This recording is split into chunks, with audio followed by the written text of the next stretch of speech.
Ano, madam? Taba? Ba.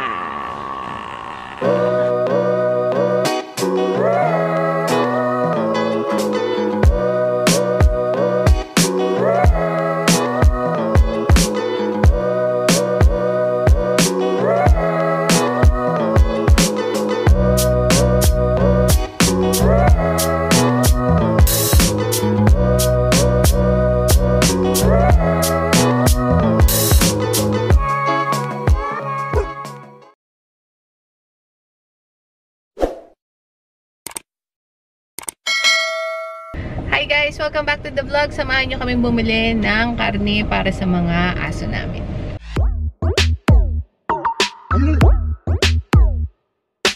Ano? Lalabas ba kayo? Tara na, Taba! Ayan si Taba. Maliksi naman. Umiinom pa rin ng gamot, syempre. Kasi 10 days nga yung gamutan. Napansin namin, may dugo yung wiwi niya, as in mapula. Minsan brown. So, I'll ask Doc Nena kung natural lang ba to? Or kailangan namin siyang dalhin sa vet ulit. Pero, dati yung sa Nephrotec, ganyan yung kay Voodoo, no? So, sige. Umiinom kasi siya ng Nephrotec. Pampalinis talaga yun ng ano. Pero just to be sure, sasend ko na rin itong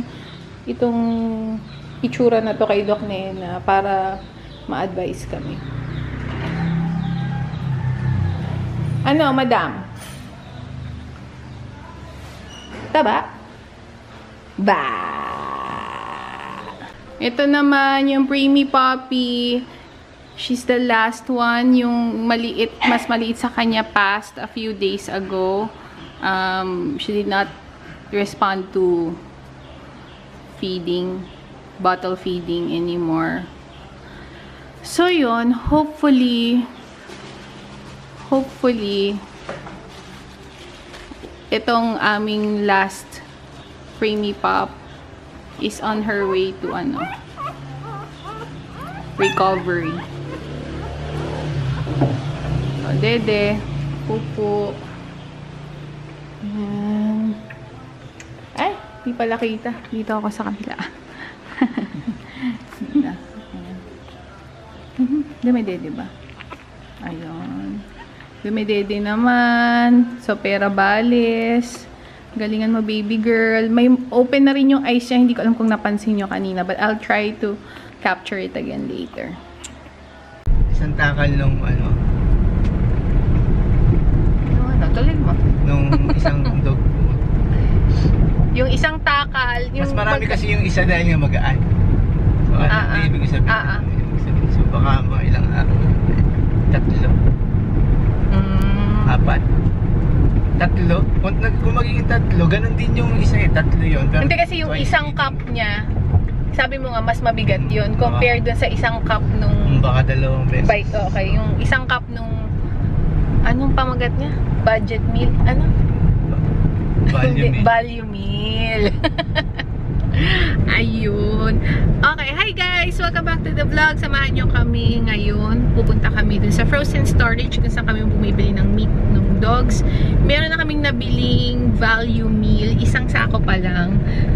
Hindi kami makabili ng marami because mahirap bumili agad ng marami kung ngayon pa lang namin gagamitin tapos hindi pala siya okay dun sa dogs namin. So, anong gagawin namin dun sa ibang bags ng dog food? Anyway, so for today's video, punta tayo sa frozen storage kung saan kami bumibili ng meat ng dogs. Actually, dun kami bumibili ng meat namin. And then we'll give you a little bit of an update to our whelping clients.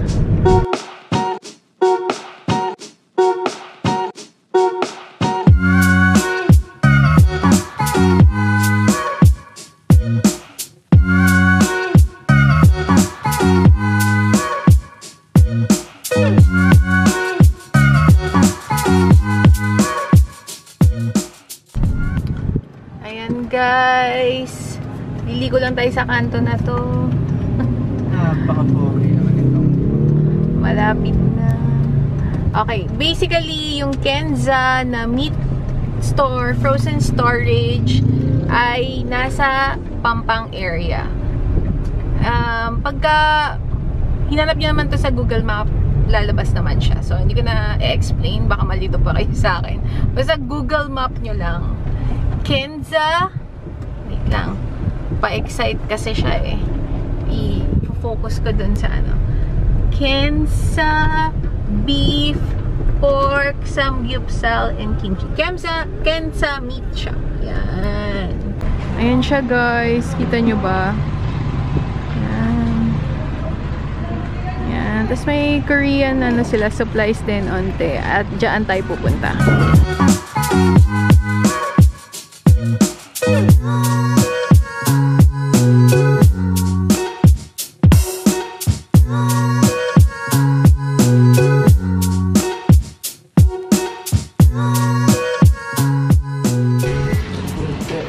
Yan po.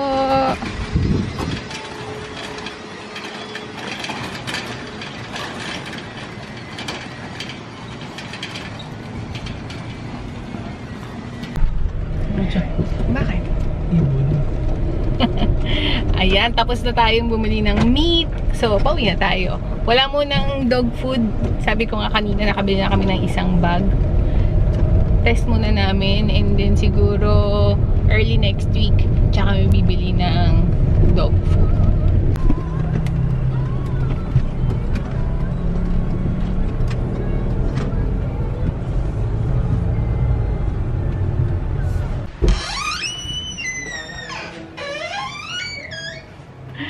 Tapos, pakita ko naman sa inyo yung husky puppy. Dalawa na sila ngayon. Yung isa niyang kapatid, unfortunately, nung in-x-ray, may water, may liquid sa lungs. So, dito muna siya, habang nagpapagaling silang magkapatid. And then, ito siya. Ayan. Guys, kung makapansin nyo, may mga mancha-mancha, no? Ito yan. Pakita ko sa inyo. Ayan. So, anyway, diba? Sanay sila magbukas ng pinto. Tapos, di naman kayo sanay magsara. Kayong dalawa talaga. So, anyway, ito yung isang male, yung nandito nung about 2-3 days ago. And then, ito naman yung brother niya. Yun nga, unfortunately for him, may liquid yung lungs. So, sinaksak siya ng diuretic daw kanina para, yun, matanggal yung liquid sa katawan niya na sobra. Hopefully, matanggal na rin yung nasa lungs, no? And then, every 12 hours, bibigyan namin siya ng gamot. Wala yung gamot dito. Nandun siguro sa table. Papakita ko sa inyo mamaya. Yun din, continuous na diuretic, pero iniinom na lang. Yung unang binigay kanina daw was an injectable. So, medyo right now, ang ginagawa namin for him, kamukha ng ginawa namin dito, we're gonna slightly underfeed him dahil nga kung nahihirapang huminga, no? And para makapahinga yung tiyan also. So, ito siya, yung gamot, furosemide. Yan, ang spelling. And then, 1 tablet, 5 ml water. Pero, ang ibibigay lang namin sa kanya is 0.15 ml. Every 12 hours. So, I need pagka ginawa ko siya, dudurugin sa 5 ml water. Tapos, ilalagay ko siya dito.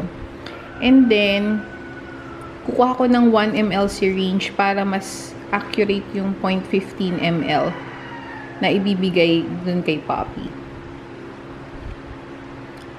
Anyway, papakita ko na lang sa inyo later kung paano gawin. This is gonna be given to him every 12 hours. So, bukas pa yung unang dosage. Ayan, tulog na. Mamaya ko na papalitan tong bedding kasi sobrang messy na niya. Pero, ganun talaga, when you start them weaning from milk and then transition them to semi-solid, messy talaga siya sa umpisa. Magkahiwalay sila because nagdededehan sila. So, ito, namamagana yung pototoy niya. So, para ma-prevent natin yun, paghiwalayin natin. Ngayon, kung kaya ko naman silang bantayan, they can play together. Pero kung hindi ko sila matitingnan the whole time that they're sharing the same space, paghiwalayin natin para hindi magdedehan. But I give them time to play naman. So yun, now they're sleeping. Si baby boy here, hindi na siya masyadong nahihirapang huminga. Pero, yun nga, he lost some weight because gineta talaga namin siya. Pero kung makikita nyo yung hinga niya, hindi na ganun ka bigat and hindi nakasama yung chest at saka yung chan pag humihinga. Ito naman si baby chonky boy. Ayun, parang ganun na rin naman yung hinga niya, no? Unlike nung yung una. Kasi parang kay little boy daw nung at first, I was really showing signs of yung difficulty in breathing. So, this one, dahil nakaganyan na siya, I think he's doing better. Nakatulong yung diuretic. And then, we're going to underfeed him a little bit pa para, yun nga, hindi siya ganun kabigat.